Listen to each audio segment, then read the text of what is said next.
с Узбекистан 2019. дар Владивосток зодаи Ӯзбекистон Моҳигул Примова бо иттиҳоми кӯмак ба терроризм ба 8 соли зиндон маҳкум шуд. ҳукми ин занро додгоҳи Владивосток баровардааст, ки ин зан тақрибан 9 сол дар он ҷо зиндагӣ карда будааст, менависад рӯзномаи «Известия».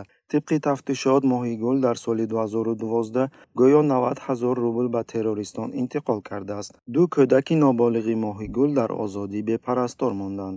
қаблан ҳимоятгар Марат Ашимов мусулмононро аз интиқоли маблағ ба шахсони алоҳида бо мақсади хайрия ҳушдор дод, зеро онҳо хавфи ба маблағгузории терроризм муттаҳам шудан қарор мегиранд.